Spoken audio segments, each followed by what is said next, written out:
Bonjour Christine Relard. Bonjour. Merci d'être avec nous. Il paraît qu'on vous surnomme Spider-Woman. C'est effectivement un des surnoms, oui. Que diriez-vous aux phobiques qui nous regardent ce matin et qui sont tentés de zapper parce qu'on va parler d'araignées?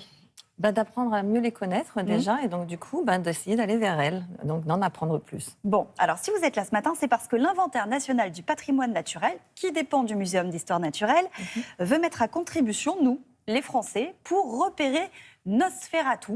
C'est le nom de l'araignée que l'on va découvrir.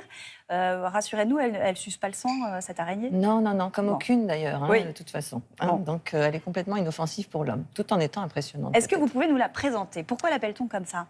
Parce qu'elle a sur la partie avant, donc le céphalothorax, une sorte de dessin qui fait penser au masque du vampire Nosferatu. C'est tout. Pourquoi est-ce qu'elle intéresse particulièrement les chercheurs, cette araignée?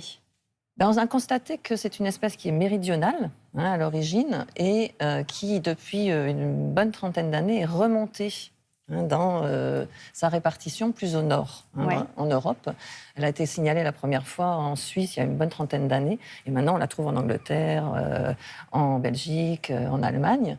Et donc, ce serait intéressant justement de pouvoir noter toute la répartition qui a augmenté et d'avoir après une idée beaucoup plus précise sur qui agrémentera un atlas des espèces françaises. Parce que ça veut dire aussi que vous voulez savoir où elle vit, comment elle s'est déplacée, dans quelles conditions, dans quel climat. C'est ça aussi, c'est qu'elle s'adapte à l'évolution du climat. Elle s'est adaptée et ça fait partie des espèces qu'on cite comme étant avec une répartition qui a augmenté en raison certainement des changements globaux, du changement climatique, donc à vraiment avoir une précision sur sa répartition. Alors, quelques conseils aux téléspectateurs qui voudraient essayer de la repérer. À quel moment est-ce qu'elle se déplace plutôt le jour ou la nuit, à l'intérieur, dans le jardin? Alors, dans sa répartition méridionale, elle est plutôt dans les friches, dans les garrigues, dans les forêts, dans les endroits abrités. Et en remontant vers le nord, elle est allée un peu dans les habitations, qui sont des endroits abrités. Elle chasse plutôt la nuit, donc sur le sol, sur les murs, et elle se nourrit plutôt d'autres araignées.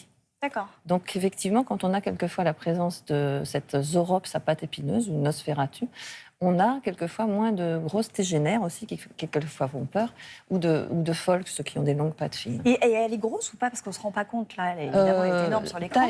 Oui, parce qu'en fait, la taille du corps, en réalité, va jusqu'à 1,5 cm, 1,8 cm de taille de corps. Bon. Combien y a-t-il d'espèces d'araignées en France? Alors, on est sur, grosso modo, 1650 espèces. Donc ce qui fait pas mal, en une petite cinquantaine de familles différentes, avec des modes de vie différents. Et dans le monde? Dans le monde, on est à plus de 51 500 espèces, en 135 familles différentes. Et est-ce qu'il y en a qui sont menacées chez nous, ici en France? Eh bien oui, effectivement, on s'est rendu compte avec l'apparition assez récente d'une liste rouge des espèces menacées, ce qui n'avait jamais été fait jusqu'à présent, que 10% des espèces étaient menacées, soit en danger, soit quasi menacées, ce qui est quand même énorme. Donc il y a à peu près 1622 espèces qui ont été examinées, et parmi ces 1622 espèces, on a 30% où on n'a pas forcément de données suffisantes. Donc, il y a encore des prospections à faire pour pouvoir avoir des données suffisantes sur la biologie et leur mode de vie.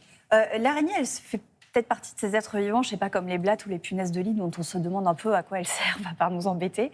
Ça a quelle utilité dans la nature, une araignée? Alors, elle ne nous embête pas, puisqu'elle ne nous capte pas, elle ne nous calcule pas, on va dire. Nous ne sommes rien qu'un support éventuel. Mais par contre, donc, elle a un rôle. Quoi. Elle n'attaque jamais. Ça, on est dans la fiction, dans ces cas-là. Dans la réalité, non.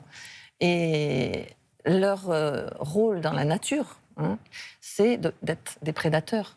Donc des très bons insecticides naturels. Elles se nourrissent d'énormément d'insectes et en même temps, elles s'autorégulent puisqu'elles se mangent entre elles. Donc c'est tout à fait naturel.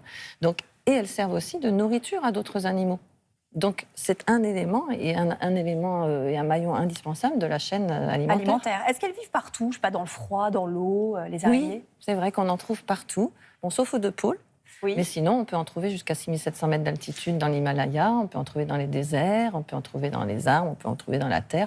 Donc on les a vraiment un peu partout, ce qui ne rassure pas les phobiques. Non, ça c'est sûr. Mais effectivement, elles ont de toute façon un rôle dans la nature, en dehors de nous. Je crois que vous avez découvert les araignées, vous, au moment de votre thèse. Vous en avez étudié des milliers. Est-ce qu'on en découvre encore? Est-ce qu'il y a des nouvelles espèces découvertes régulièrement? Oui, bien sûr, même en France d'ailleurs, Oui. on peut en trouver encore, moins que dans le monde entier, mais on est autour d'une moyenne de 800 à 1000 espèces décrites et découvertes chaque année dans le monde. C'est énorme. Ce qui est énorme. Est-ce que vous avez, vous, une préférée, une araignée que vous aimez particulièrement? C'est une question toujours difficile, parce oui. que j'ai découvert la diversité des araignées il y a une quarantaine d'années, et c'est vrai que c'est vraiment très, très, très diversifié. Donc j'aime bien les araignées qui font de la chasse à l'affût, les petites araignées crabes, donc qui attendent leur proie. Certaines peuvent même changer de couleur. Sinon, il y en a aussi certaines, comme les araignées sauteuses, qui ont des gros yeux, qui sont en général pas mal perçus par les gens. Oui. Et puis, il y a aussi une espèce qui est d'ailleurs en danger, c'est l'argironnette, qu'on a aperçue tout à l'heure, effectivement, et qui vit dans une bulle d'air qu'on appelle une araignée scaphandrier.